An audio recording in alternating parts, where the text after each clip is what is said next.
الحمد لله نحمده ونستعينه ونستغفره ونعوذ بالله من شرور أنفسنا وسيئات أعمالنا من يهده الله فلا مضل له ومن يضلل فلا هادي له وأشهد أن لا إله إلا الله وحده لا شريك له وأشهد أن محمدا عبده ورسوله يا أيها الذين آمنوا اتقوا الله حق تقاته ولا تموتن إلا وأنتم مسلمون يا أيها الناس اتقوا ربكم الذي خلقكم من نفس واحدة وخلق منها زوجها وبث منهما رجالا كثيرا ونساء واتقوا الله الذي تساءلون به والأرحام إن الله كان عليكم رقيبا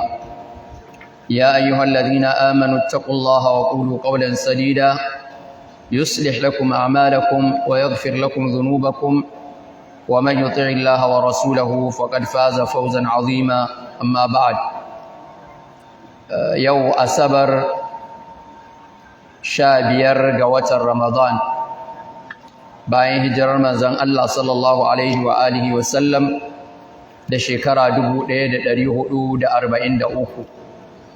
wanda yayi daidai da 16 ga watan 4 shekara ta 2022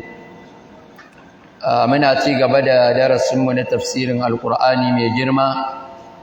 wanda wannan shine darasi na 15 a jerin darussan wannan shekara muna nan a cikin suratul najm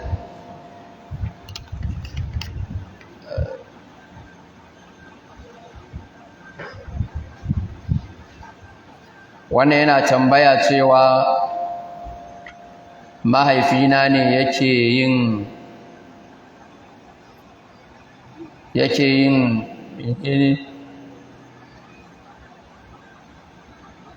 bit ne jago da aka malin dan Allah ina son ka ƙara janyo hankalin shi yana amsar albashi kuma sai ya dinga ciyar da iyalansa da wannan kuɗin da yake karɓa na wancan abin kuma dan Allah wannan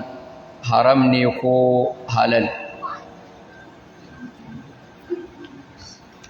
wannan dama ai caca ce wannan ake yi wadda aka ƙirƙiro ta a harkar wasannin ƙwallon ƙafa da aka caca ce tsantsa za ka je ka biya kuɗi ka yi cinka wanda ya ci in an gama a bashi tana da matakai daban-daban za ka je ka sai kati ka ce in za a buga ƙwallo da waɗannan ne za su ci sai ka sai kati na 1000 ka biya in an gama waɗanda suka ci idan wanda ka zaɓa ne suka ci akwai kuɗin da za a baka idan kuma ba su suka ci ba shi kenan ka yi asarar abin da ka biya ko kuma ka zaɓa abubuwan da za su faru kaman me za a ce kaman wani gaibi ne za ka buga ka ce in an buga wannan ƙwallon kaza ne zai faru da haka ga kuma ka sa kuɗi kowa ya zo ya sa kuɗi sai a tara kuɗaɗen da haka wanda suka ci idan abin da ka faɗa ɗin haka ne ya faru shi kenan sai a baka kuɗin da ya kamata kai ka cancanta gwargwadon katin da ka siya gwargwadon kuɗin da za a baka da haka wannan shine asalin caca a shari'a shine asalin caca da haka duk wanda yayi wannan yayi caca ko ya ci ko bai ci ba hukuncin yin caca ya hau kanshi a shari'a sannan idan ya karɓo kuɗin in ya ci an bashi kuɗi wannan kuɗi ne wanda da ijma'i ittifaqin malamai wannan kuɗin haramun ne dan kuɗin caca ne da haka in ya ci haramun in ya ci yadda iyalan shi ya ci yadda iyalan shi haramun da haka duk wani abu da zai yi da wannan kuɗin haramun ne zai aikata da haka caca yana daga cikin kaba'irul dhunub manya-manyan zinubai waɗanda Allah maɗaukacin sarki ya tattali na azaba mai girma akan wanda yake aikata su, uqubobi iri-iri. Da haka duk wanda ya je yana shiga irin waɗannan abubuwan shi kanshi ya san cewa caca ce yake yi. Da haka illa dai kawai a tunatar da shi cewa ya ji tsoron haɗuwar shi da Allah dangane da wannan abin da yake aikatawa na caca. Dan Allah ya haramta kuma ya san haram ne yake aikatawa. Ba wanda zai je ce ya shiga waɗannan abubuwan yana yi bai san cewa wai caca bace. A duk wanda zai yi dama ya san caca ce, sai dai kawai ya rufe ido ya je ya yi, saboda kawai abin da yake nema shine ya samu duniya ko ta wani hanya, ko Allah ya yadda ko bai yadda ba zai je ya yi in dai zai samu, shine kawai abin da yake nufi da aikatawa. Da haka wannan haramun ne, abin da yake ci din na wannan kuɗin da yake samu a wannan cacar haramun ne, abin da yake ci da iyalan shi kuma haramun yake ci da iyalan shi. Da haka bai da wani uzuri a wurin Allah subhanahu wataala da zai je shiga wannan al'amuran waɗanda suke lalata rayuwar mutum gaba ɗaya, suke cire albarka a rayuwar mutum gaba ɗaya. Duk wanda ya jefa kanshi a harkar caca to albarka ta ƙare a rayuwar shi kenan. Babu wani abu wanda zai sa kanshi a ciki ya ga albarka a ciki. Da haka iya abin da yake samu kafin cacan da albashin da yake yi, wannan albashin zai iya yiwuwa a da ya amfane shi, ya yi albarka, ya gudanar da tsawon rayuwar shi a wata ya maneji. Amma da shigar shi wannan, Allah zai kwashe albarkar wancan na halal ɗin, sai ya zama gaba ɗaya rayuwar shi ta koma cikin buge-buge da ƙuncin rayuwa. Da haka ba zai taɓa ganin albarka a cikin abin da yake samu na dukiyar shi ba. Da haka wannan al'amari ne wanda yake mai haɗari. Caca ba ta barin rayuwar mutum ta tafi a yanda ya kamata, gaba ɗaya tana ruɗa mai rayuwa ta lalata ta. Shi yasa hatta su kansu masu yin ƙwallon, su kansu masu harkar ƙwallon, ita kanta wannan harkar cacan da aka sa a ƙwallon ta zama musu yanzu matsala ce, tana zama musu matsala. Su wayanda suke harkar cacan suna karɓan kuɗaɗen cacan, waɗansu ne daban waɗanda su ne suke fa'idantuwa da wannan, amma su kansu masu harkar ƙwallon tana zaman musu matsala. Asali da kafin cacan suna da masoya magoya baya waɗanda suke goyon bayansu da zuciya ɗaya, sai ya cinke su cewa su za su ci, kuma ya zo yana kallon ƙwallo, kulob ɗin da yake goyon baya ba shi yake so ya ci ba, saboda in wancan ne suka ci shine zai samu kuɗi. Da haka yanzu zai dole yana son ga kulob ɗin da yake goyon baya, amma kuma dole yana so a ci su, saboda shi kuɗin shi kada ya asara, ko kuma saboda ya samu kuɗi. Da haka kulob ɗin shi zai ci amma yana baƙin ciki, yana damuwa, saboda me? Saboda can fa kuɗin shi zai yi asara. Ya riga ya cinki kulob ɗin da yake ganin su ne za su ci, kuma su ne masu ƙarfi, kuma gashi yanzu abu ya juye. Da haka hatta a masu goyon bayan ƙwallon sun koma suna samun matsaloli da waɗanda suke goya musu baya saboda shigowar wannan caca. Da haka caca in ta shigo komai lalatawa take yi, ba abin da ba ta haifan mai da matsala a cikin shi. Wannan a masu wai aikin banzan kenan ma na ƙwallon, ballantana kai a rayuwarka wadda kake gudanarwa ta yau da kullum.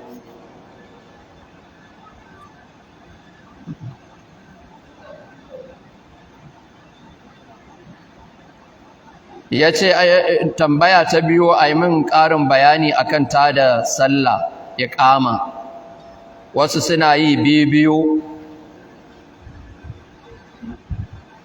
kenan, wasu ba sa yi biyu.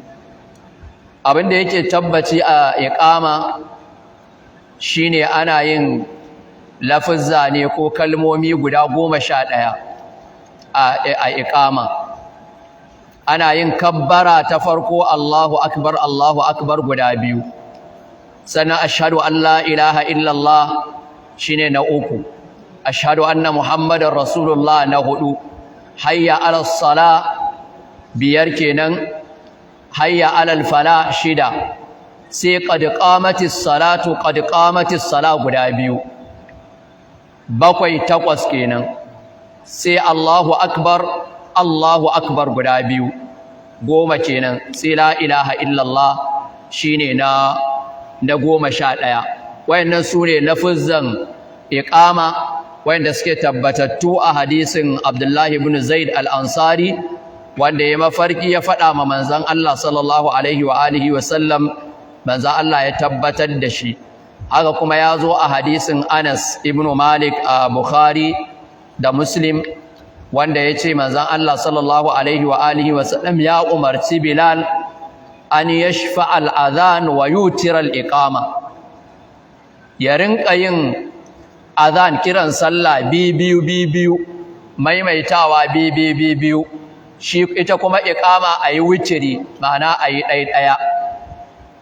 illa al-iqama sai dai iqama ma'ana illa al-iqama sai kalmar iqama qad qamatis sala ita ce za a yi guda biyu da haka wannan ya nuna cewa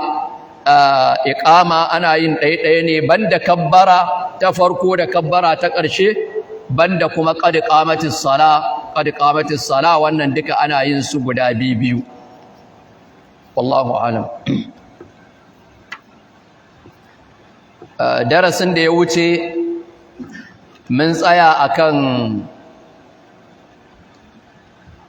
aya ta 31 za mu tashi akan aya ta 32 أعوذ بالله من الشيطان الرجيم بسم الله الرحمن الرحيم الذين يجتنبون كبائر الإثم والفواحش إلا اللمم إن ربك واسع المغفرة هو أعلم بكم إذ أنشأكم من الأرض وإذ أنتم أجنة في بطون أمهاتكم فلا تزكوا أنفسكم هو أعلم بمن اتقى. نعم. bayan Allah madaukakin sarki yayi mana bayani cewa ya halicci sama da ƙasa da abin da yake cikin su gaba ɗaya kuma dukansu nashi ne halittar shi ne mulkin shi ne kuma yayi haka ne liyajziyal ladina asa'u bima amilu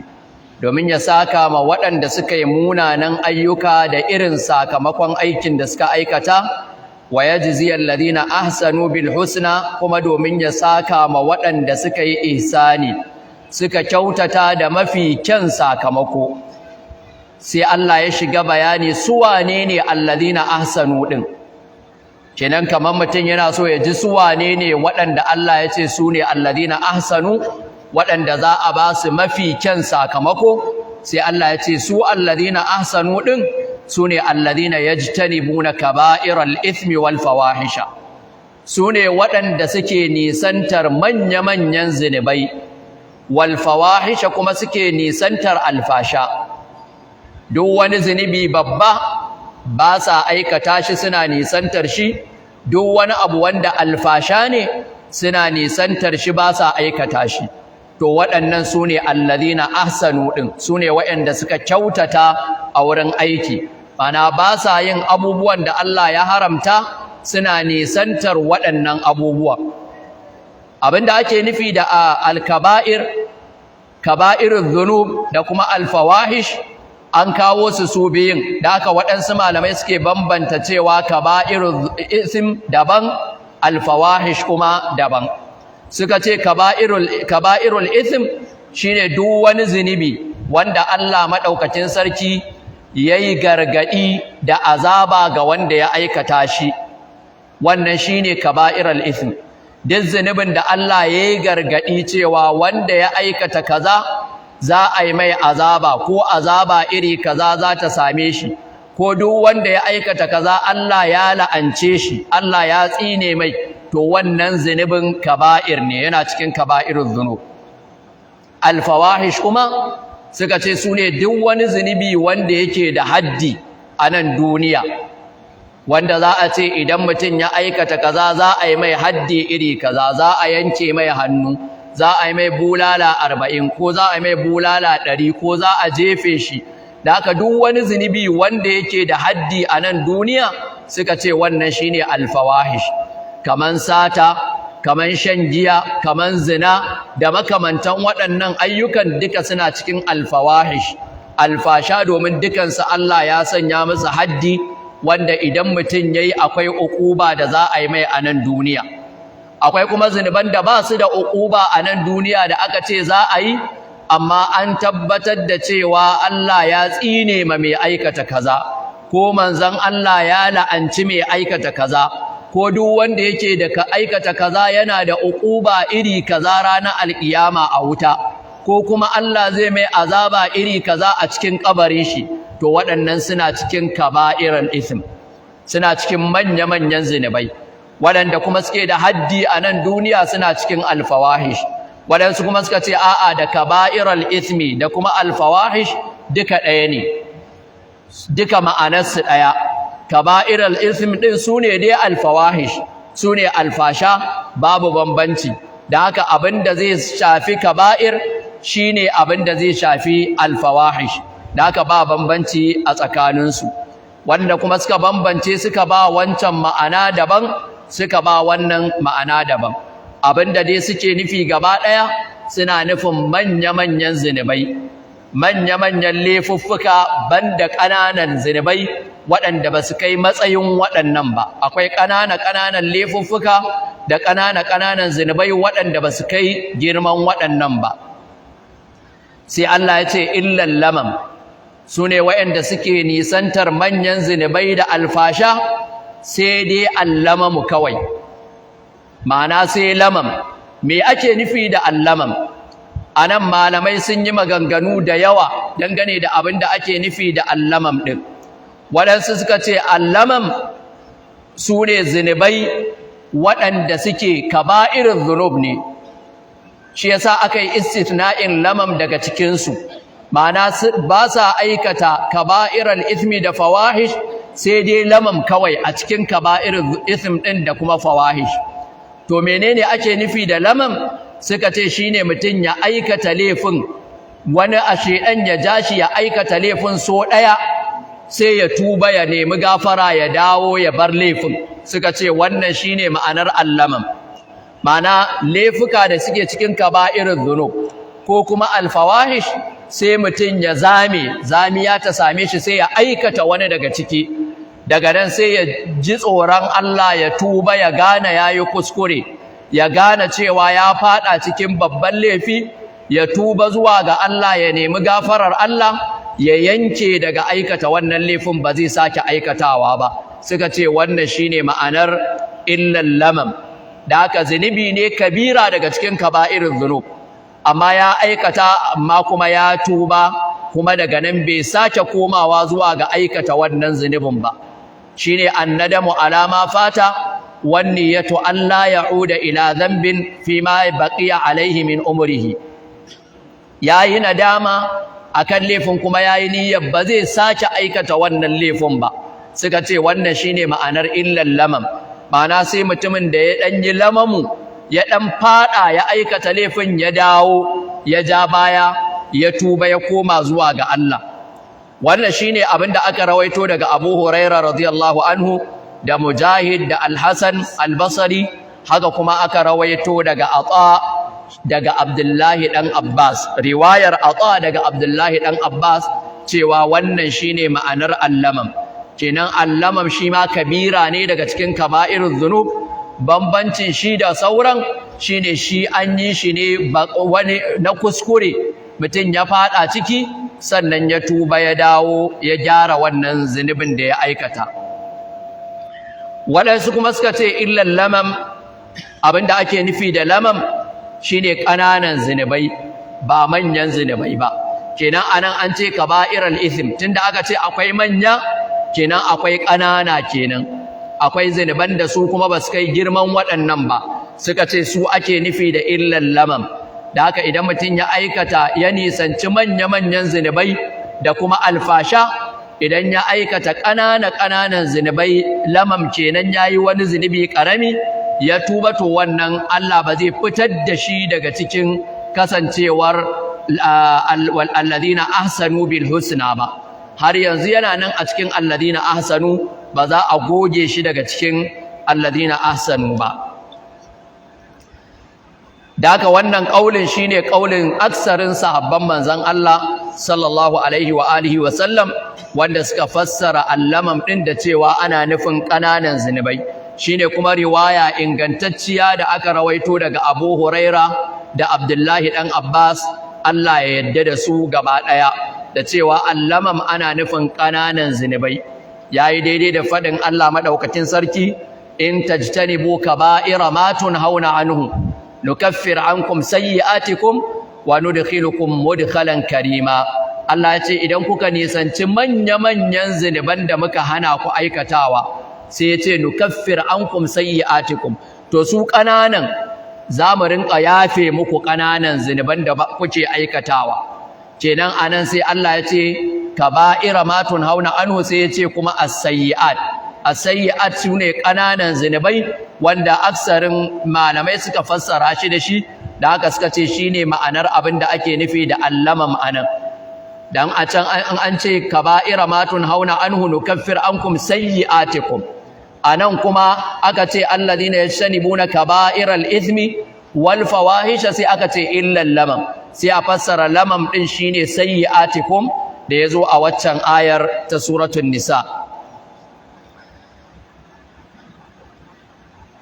Wannan yazo a hadisin Bukhari da Muslim daga Abdullahi dan Abbas, yake cewa ban ga wani abu wanda yafi dacewa a fassara shi da cewa shine lamam ba kamar hadisin Abu Huraira da ya rawaito daga manzon Allah sallallahu alaihi wa alihi wa sallam. Haka Abdullahi dan Abbas ya ce hadisin Abu Huraira kuma shine manzon Allah sallallahu alaihi wa alihi wa sallam yana cewa duk ɗan adam an rubuta mai wani rabo na zina. Duk ɗan adam akwai wani rabo na zina da aka rubuta mai. Sai manzon Allah sallallahu alaihi wa alihi wa sallam ya fassara abinda ake nufi da rabo na zina, sai ya ce fa zinal ainainin nazar, ido yana yin zina. Zinar ido shine kallo, ya kalli abinda aka haramta mai, wannan shine zinar ido. Haka kuma sai ya ce wa zinan lisanul mantiq, harshe ma yana yin zina, shine harshe ya faɗi abinda aka haramta mai faɗa, wannan shine zinar harshe. Sai manzon Allah ya ce wan nafsu tatamanna wa tashtahi, ita kuma zuciya za ta rinka fatan aikata abin, za ta rinka sha'awar aikata abin, wannan shine zinar zuciya din kenan, shine zinar zuciya. Sai manzon Allah ya ce wal farju yusaddiqu dhalika aw yukadhibuhu, ƙarshen al'amari shine farjin shine zai gazgata abin ko kuma ya ƙaryata. Idan farji ya gazgata, zinar ta tabbata kenan, za a aiwatar da zinar, domin ido ya gani, baki yayi magana, zuciya ta yi sha'awa, ba abin da ya rage sai aikatawa.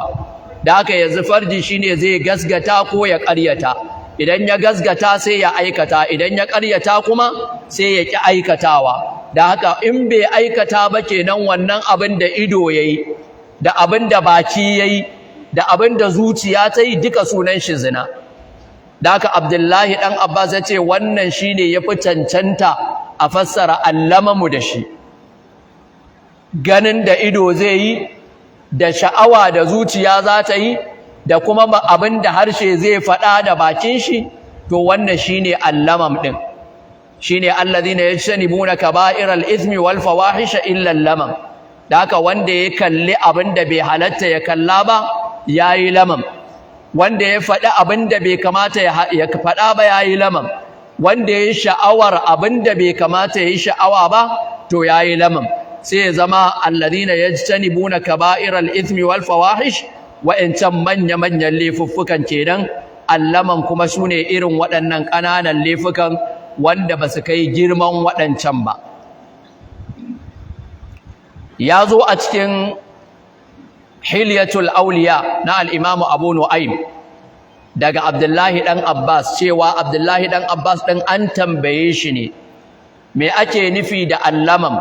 da Allah ya ce alladhina yajtanibuna kaba'iral ithmi wal fawahisha illa allamam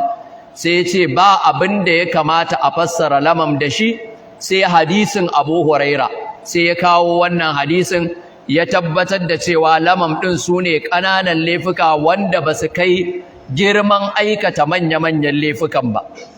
duk da cewa waɗansu malamai sun tafi akan cewa babu wani laifi ƙarami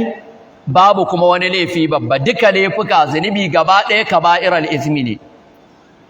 da haka an rawaito da wasu daga cikin malamai abinda suka gina wannan hukuncin akai shine su ba laifin suke kallo ba suna kallon wanda aka yi ma laifin ne da haka in ka kalli wanda aka yi ma laifin to babu ƙarami babu babba amma idan ka kalli laifin to shine a laifin zaka iya ganin akwai ƙarami akwai babba amma ta ɓangaren wanda aka yi ma laifin duka laifi manya ne Allah ne ya ce kada a yi abu ka yi Allah ne ya ce a yi abu ka ƙi da haka kowanne ne komi ƙanƙantar shi babba ne babu babba babu ƙarami dangane da wanda ka saba ma amma idan an kalli laifin shi abin da aka aikata ɗin to a wannan babin ne ake raba zunubai cewa akwai kaba'irin zunub akwai kuma saga'ir amma a wancan babin nawa aka saba ma duka laifi manya ne gaba ɗaya domin girman wanda aka saba ma ɗin waɗansu malamai kuma suka ce allamam ana nufin duka biyun nan gaba ɗaya duka sunansu lamam ne laifin da kai babba guda ɗaya ka tuba ka dawo lamam ne haka kuma ƙananan laifuka wanda ba su kai manyan laifuka ba lamam ne wannan shine abin da waɗansu daga cikin malamai suka fassara wannan lamam ɗin da shi shine abin da aka rawaito daga alkalbi rahimahullahu ta'ala ya tafi akan cewa lamam shine babban zunubi da kai so ɗaya ka tuba da kuma ƙananan zunubai dukansu ana kiransu da suna lamam ma'ana ya haɗa waɗannan aqwal ɗin guda biyu gaba ɗaya ya ba su ma'ana ɗaya waɗansu malamai kuma suka ce allamam abinda ake nufi da shi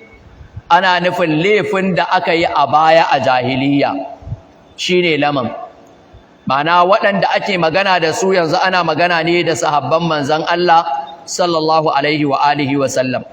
da haka Allah ya ce waɗanda alladhina ahsanu sune waɗanda suka nisanci manya-manyan zinubai da alfasha illa lamam mana sai dai abinda suka riga suka aikata a zamanin jahiliya kafin musulunci to wannan Allah ya yafe musu yayi musu afuwa sai zama lamam ana nufin abinda ya gabata a zamanin jahiliya kafin musulunci wannan shine abinda aka rawaito daga Zaid ibn Thabit radiyallahu anhu da kuma Zaid ibn Aslam suka sun tafi akan cewa lamam ana nufin zinuban da suka gabata kafin musulunci sune ma'anar wannan ayar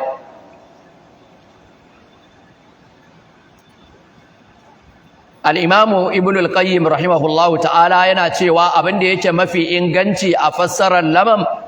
shine maganar jumhur na malamai cewa abin da ake nufi ana nufin ƙananan zinubai ba manya ba su shine abin da ake nufi yace amma wannan baya cin karo da maganar da suka ce allamam shine wanda ya aiki babba daga cikin kaba'ir zunub ya tuba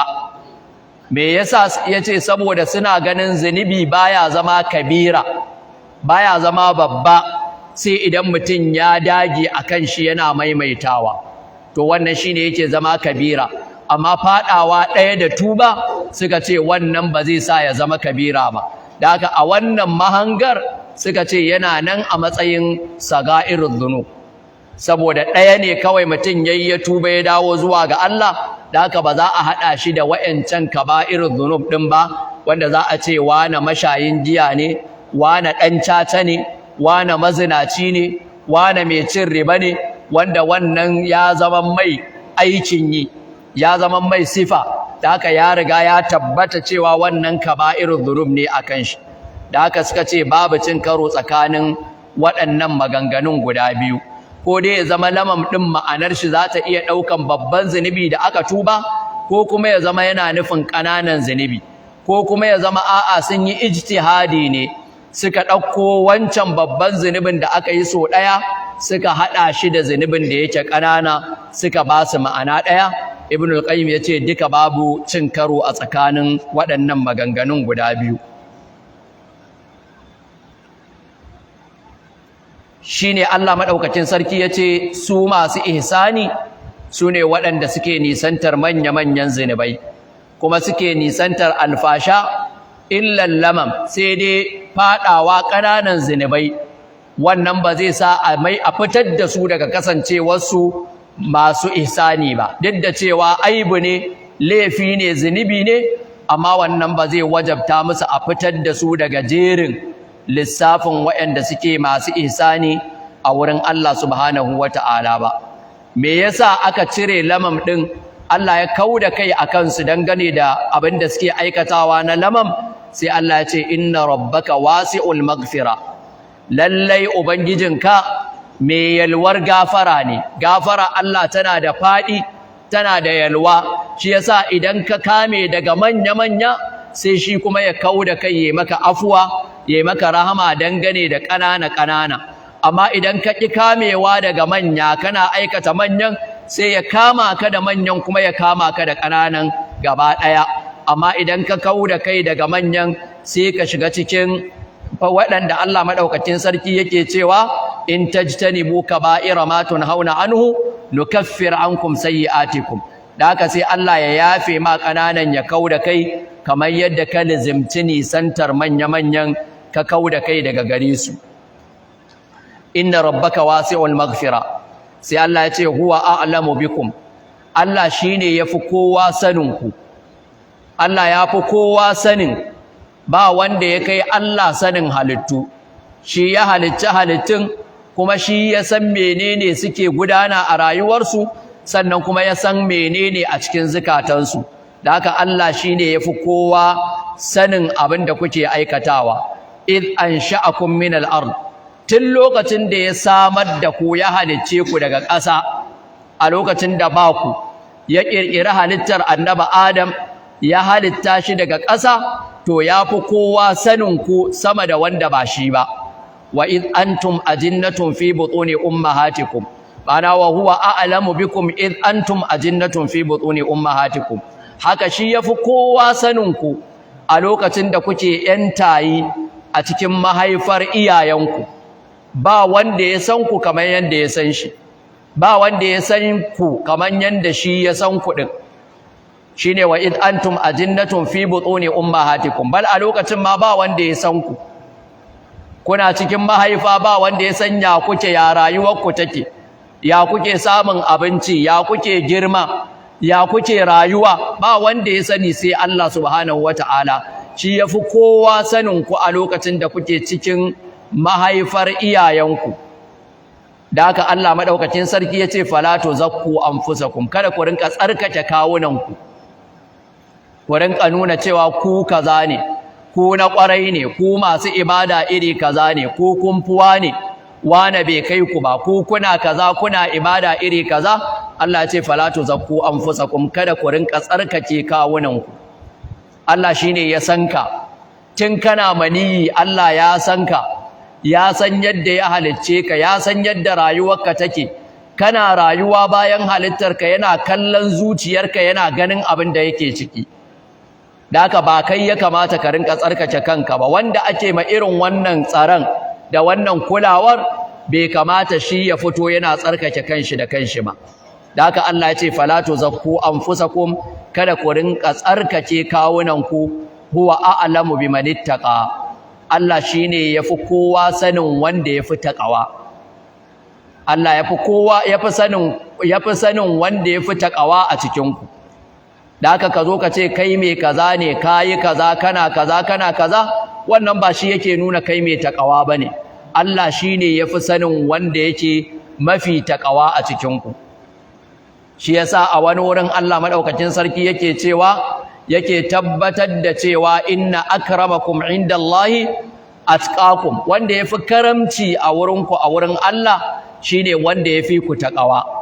Da haka taqawar Allah yake dubawa, shi kuma shine yafi kowa sanin wane ne mai taqwa. Ba wanda ya isa yazo ya yanke makan shi cewa shi mai taqwa ne, kowa na mai takawa ne, kowa na ba mai takawa bane. A'a, wannan aikin Allah ne subhanahu wata'ala. Da haka Allah ya hana dangane da mutum ya rinka tsarkake kanshi akan wani aiki daga cikin ayyuka waɗanda suke na ibada, ya rinka jin shi shine na Allah, wanda ba shi ba na Allah bane, shi shine na ƙwarai, wanda ba shi ba na ƙwarai bane, ko ya rinka ji da kanshi yana alfahari da cewa ai shi yana kaza yana kaza yana kaza,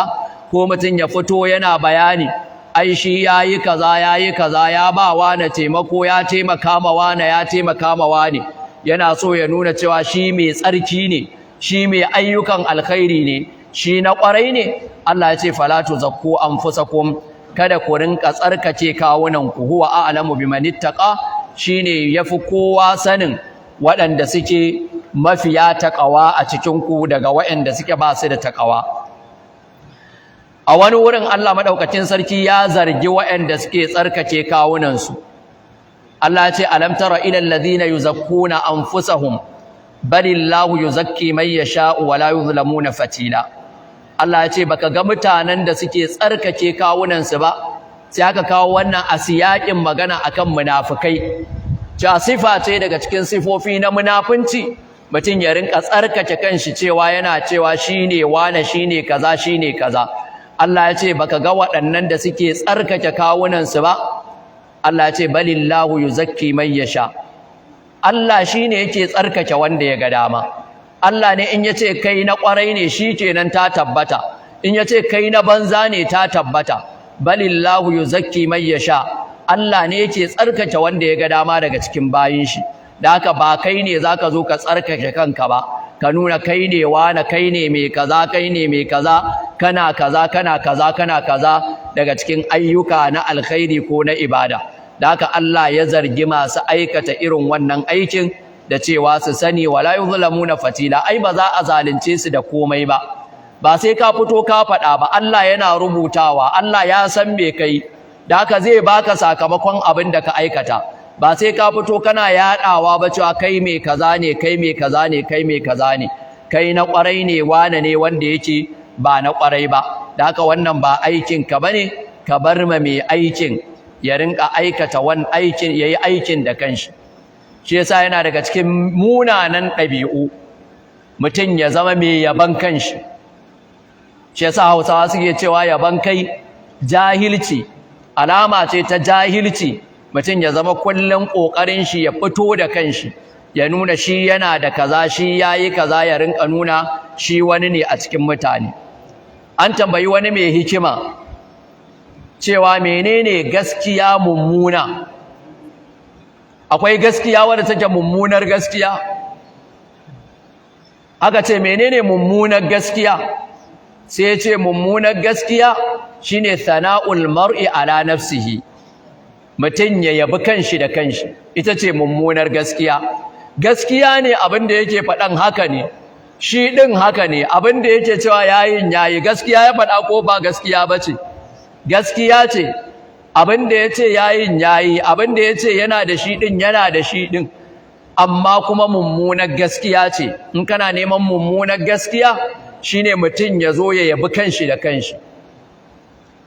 Da haka aibu ne mutum ya rinka tsarkake kanshi, illa ne mutum ya rinka ƙoƙarin cewa shi dole sai ya fito da kanshi, sai an san shi wane ne, sai an san shi yana kaza yana kaza. Musamman kuma wanda wannan mummunan ciwon ya zama ɗabi'a a cikin mutane. Komai mutum zai yi sai ya yi ƙoƙarin nuna kanshi ta hanyar sauƙin social media. Sai ka ga mutum aikin alkhairi zai yi, amma ba zai iya kaɗaituwa da aikin alkhairin ba, ya bar ma sirri tsakanin shi da Allah, sai ya ɗauka ya yaɗa a gan shi gashi nan yana raba ma mutane kaza, gashi nan ya zo sallah zai yi tarawihi, zai yi qiyamul layli, sai ya ɗauka a hoto ya tura ya sa a social media. Haka zaka ga wani ya zo ya tsaya wai yana addu'a, ya ɗaga hannu, wai ya kalli alƙibla, ya ɗaga kai yana addu'a, wai addu'a yake yi. Alhalin kuma wai ɗaya hannun fa ya ɗage miƙa shi a gefe, wai yana selfie yana ɗaukan kanshi, wai amma yana so ya nuna maka a hoton ma hankalin shi na wurin Allah, yana bautar Allah ne. bayan hannun fa yana kan waya yana ɗauka ya gani gashi ɗawafi mutum yana yi a Ka'aba yana ɗauka da kyamara yana zagayawa ga su suna ɗawafi suna ibada yana nuna tsarkake kanshi shi mai ibada ne shi mai bautar Allah ne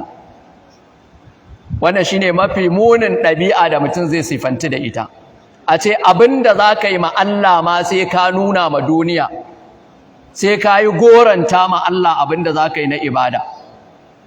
shi yasa sai ka ga ba abinda ya rage ma mutane na ibada tsakaninsu da Allah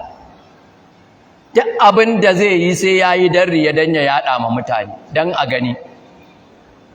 komai zai yi sai ya yaɗa ma mutane don su gani don a gane cewa ai shi ba dama ne shi ya iya shi ya yi kaza da ya zauna ya ɗauki alƙur'ani zai karanta sai an ɗauki kyamara an kunna an ɗan ɗauka an karanta ayoyin ƙur'ani an sa a status an sa a Facebook a gani shi ma fa yana karatun ƙur'ani yake to wannan wace irin ibada ce muke yi wace irin ibada ce wani ladan kuma muke nema a wannan aikin da muke aikata a wurin wa za mu samu ladan wa zai ba mu ladan wannan aikin aiki ne kawai a banza amilatun nasiba tasla naran hamiya ta yi aikin ta gaji kuma ƙarshe makoma ta zama wuta shine abin da muke yi saboda ba aikin bane ba aikin da Allah yake karɓa bane muke yi aiki ne kawai na a gani a san mu ɗin su ba dama ne mu ɗin mun iya mu ɗin muna yi da haka Allah ya hana cewa fala tuzakku anfusakum huwa a'lamu biman ittaqa malamai suna istisna'in tazkiyar mutun ya tsarkake kanshi a wasu wurare mana ya zama idan akwai abin da zai yi na tsarkake kanshi wanda zai kubutar da kanshi daga wani zargi ko daga wani ɓatanci to babu laifi mutum ya yi amfani da abubuwan da zai fito ya faɗi shi wane ne a san ko shi wane ne kamar yadda manzon Allah sallallahu alaihi wa alihi wa sallam lokacin da wannan mutumin ya zo ya ce ma manzon Allah i'dil ya Muhammad kai adalci wannan rabon ba ai adalci ba manzon Allah sallallahu alaihi wa alihi wa sallam ya ce waihak man ya'dil illam a'dil yace kai canka waye zai yi adalci in ni ban yi adalci ba waye zai yi adalci wannan menene shi tazkiya ce ta kai amma a babun me a babun kare kai da kora tuhuma daga kai da haka an faɗi wani abu wanda yake nuna aibantawa da kuma taɓa mutuncin mutum ya fito ya yi magana akan wannan abin ya nuna matsayin shi akan wannan babu laifi ya halatta baya cikin wala tuzakku anfusakum wannan addifa ne addifa'u anin nafs kare kai kamar yadda aka ce ma Abdullahi dan Umar cewa Abdullahi dan Umar kai baka iya magana ba baka magana baka da fasahar magana Abdullahi dan Umar yace ayyun man fi jawfihi kitabullah wanda zaka ce bai da fasahar magana mutumin da yake dauke da Qur'ani a cikin zuciyar shi kace bai iya fasahar magana ba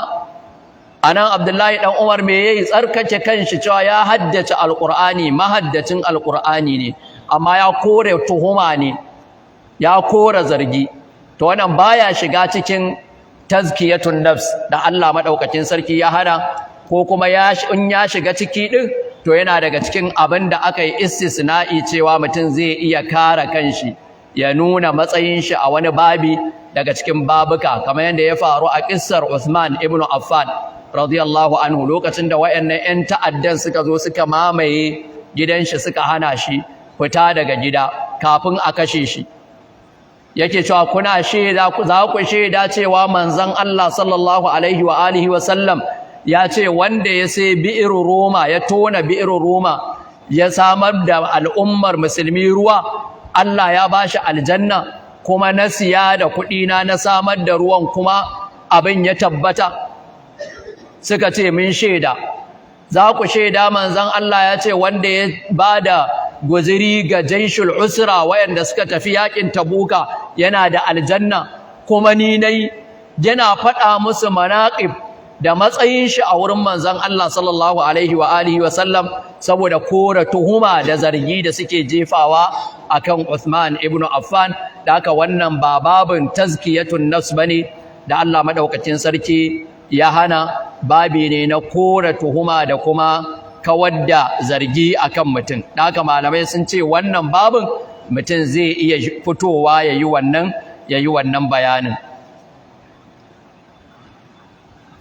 Duk da wannan ɗin ma suna cewa sai a babin wanda suke aqwiya, mutumin da yake da ƙarfin zuciya, wanda wannan bayanin ba zai iya sa wani abu na girman kai ko riya ya iya shigowa cikin aikin da ya aikata ba, to wannan shine aka bashi dama da zai iya yin wannan ɗin. Haka kuma a babin mutum ya faɗi wasu abubuwa nashi ta yanda yake magana da waɗanda yake so su koyi da shi akan wannan abin, yana so su koyi da shi akan wannan abin, yayi musu bayanin cewa shi ga yadda yake ko ga yadda yayi ko yayi kaza saboda su koyi su iktida'i da shi. Idan shi ahlul lil iktida ne, idan shi ya cancanta a yi koyi da shi, suka ce to shi ma wannan zai iya shiga ƙarƙashin wanda yake da damar irin waɗannan bayanan. Amma in ba haka ba, to wannan duka ya shiga cikin fala tuzakku anfusakum huwa a'lamu biman ittaqa.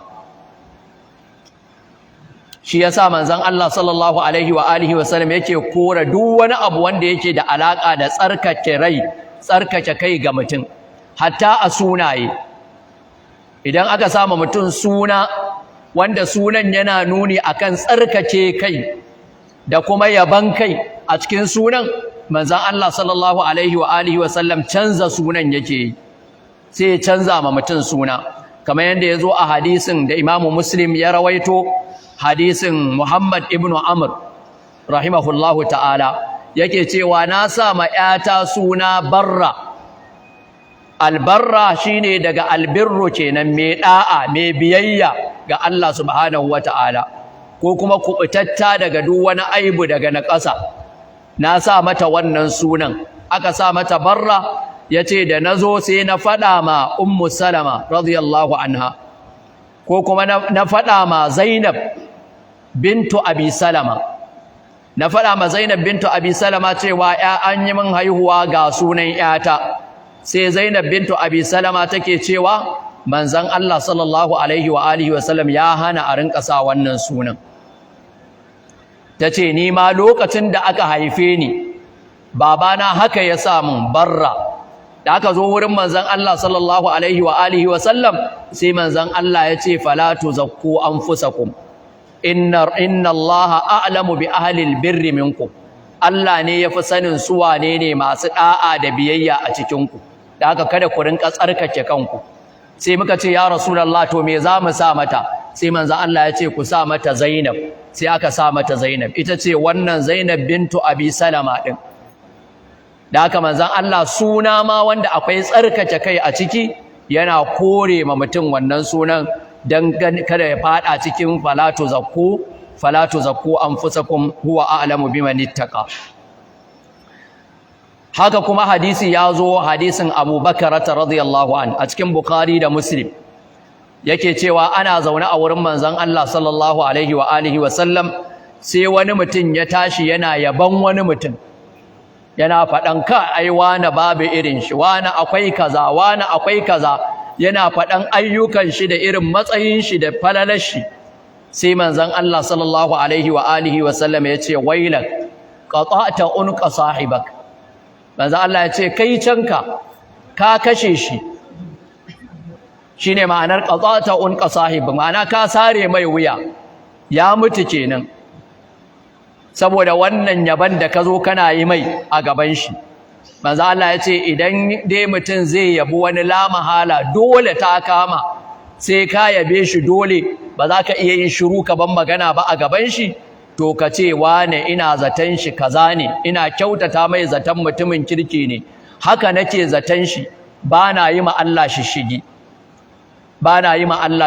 ban ce wane na kwarai bane, ban ce wane kaza bane. Ma'ana wala uzakki ala Allah ahadan, bazan shiga gonar Allah ba, kenan idan ka zo ka faɗi wannan kamar ka shiga gonar Allah ne, ka ce wane na ƙwarai ne, wane na kirki ne, wane mutumin arziki ne, wane mai taƙawa ne, wannan ai gonar Allah ka tsallake iyakarka. Manzo Allah ya ce to in ya kama dole sai ka yi, ka ce ahsibuhu kaza, ina zaton wane kaza,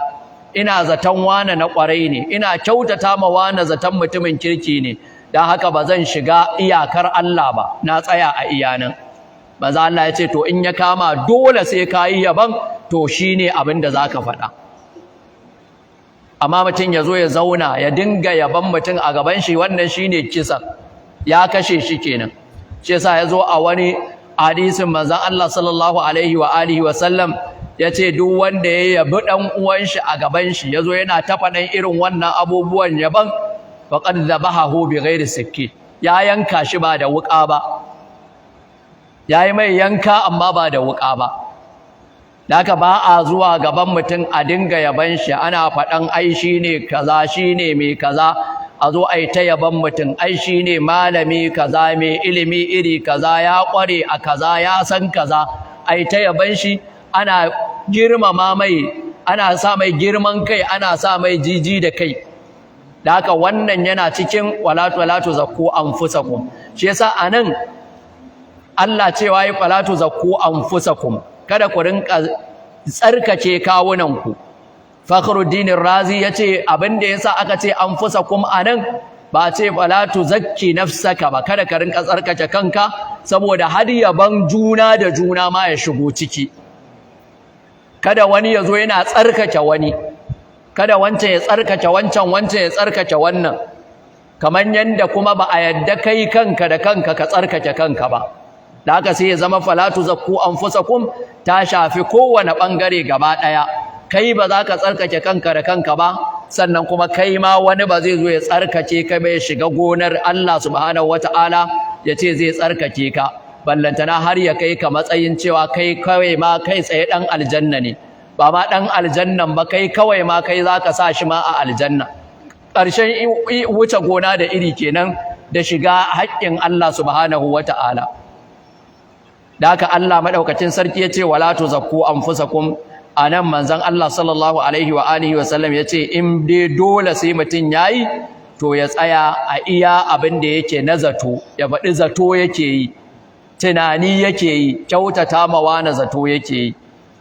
Amma duk wanda zaka zo ka zauna a gaban shi ka dinga ambato mai waɗannan abubuwan, to wannan abin zai zama kashe shi kake yi, kana aibata shi ne, kana illanta shi ba tare da ka sani ba. Shi yasa aka rawaito daga Abubakar radiyallahu an, lokacin da wani yazo yana yaban shi, yana faɗan abubuwan alkhairi gare shi, sai ya kama kuka yana cewa Allahumma la tu'akhidhni bima yaqulun, ya Allah kada ka kama ni da abin da suke faɗa, waghfir li ma la ya'lamun, ya Allah ka gafarta min abin da basu sani ba. Wannan suna faɗa ne kawai na zahiri, abinda ba su sani ba Allah ka gafarta min, waja'alni khairan mimma yadhunnun, ya Allah ka sanya ni in zama fiye da yanda suke zato. To wannan shine abinda ake bukata, shine abinda ake bukata, tawazu da kaskantar da kai da abinda yake mutum yana nuna cewa shi ba komai bane, ba kowa bane, duk da abin da Allah maɗaukacin sarki ya mai, ko da yana da wannan baiwan, saboda wannan buɗe ƙofa ce ta shaiɗan wanda zai ja shi zuwa ga wani wuri wanda ba zai iya fitowa ba. Shi yasa yana daga cikin abubuwan da mutane suke yi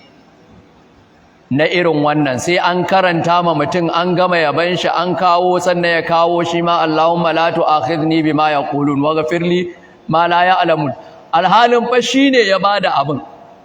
Shi aka zo aka tambaya, za a yi ɗan bayani, za a gabatar da kai, sai ka ɗan faffaɗa mana abin da za a rubuta. Ya faɗa ni ne na kaza, na yi kaza, na je kaza, na yi gama kaza, na haddace kaza, na haddace kaza, duk ya gaya a rubuta. Wai kuma an zo ana karantawa, wai yana cewa Allahumma la tu'akhidhni bima yaqulun. In baka so ka ji me yasa ka ba su, sai ka ce kawai a faɗi sunanka, kai ne wane, shikenan magana ta ƙare. Amma a nan ɗin ma sai ka yi riya, sai ka tsarkake kanka, kai mai tawazu ne alhalin kuma ƙarya ne kai abin da kanka. Duka wannan yana daga cikin tazkiyatun nafs wanda shedan yake shigo ma mutane ta hanyoyi daban-daban da tarko da yake kafa ma mutane suna fadawa ba tare da sun sani ba. Da haka Allah ya ce fala tuzakku anfusakum huwa a'lamu biman ittaqa, kada ku rinka tsarkake kawunan ku, Allah shine yafi kowa sanin wane ne mai takawa. Da haka Allah ya san ka ciki da bai, shi ya halicce ka tun daga mani a mahaifa, ya tsara ka, ya tsara rayuwarka, ya fito da kai duniya, duk wani abu naka ya sani. In mai takawa ne kai ya sani, in mara takawa ne kai ya sani, ba sai ka fito da surar. Da haka abinda ake bukata na tazkiyatun nafs, tsarkake kai, shine kai aikin da zaka zama mai tsarki.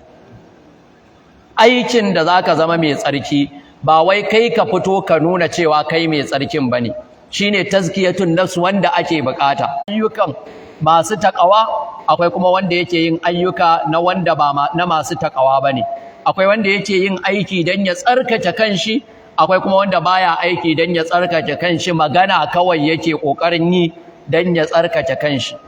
Shi yasa a wani wurin Allah madaukakin sarki bayan yayi rantsuwa mai yawa,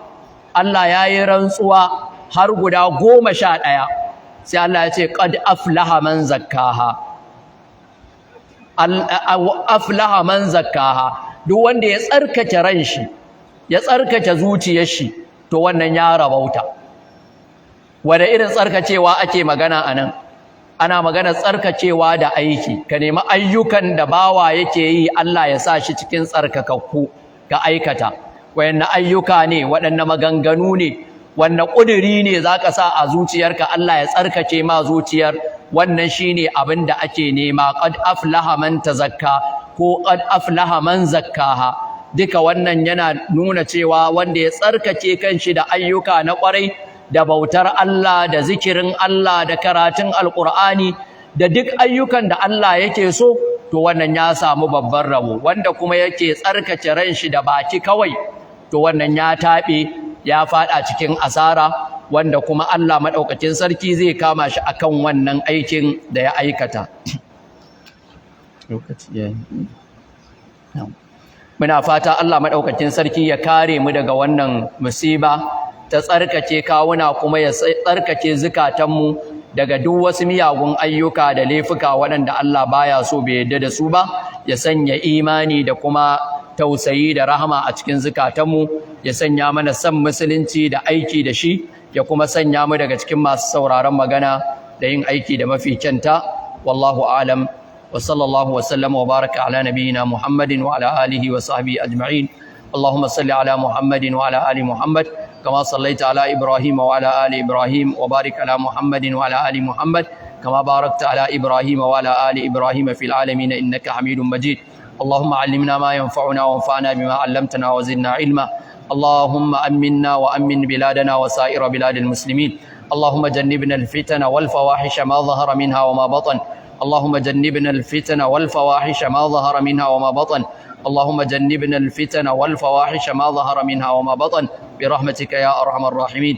ربنا آتنا في الدنيا حسنة وفي الآخرة حسنة وقنا عذاب النار. ربنا لا تزغ قلوبنا بعد إذ هديتنا وهب لنا من لدنك رحمة إنك أنت الوهاب. سبحانك اللهم وبحمدك أشهد أن لا إله إلا أنت أستغفرك وأتوب إليك. سبحان ربك رب العزة عما يصفون وسلام على المرسلين والحمد لله رب العالمين.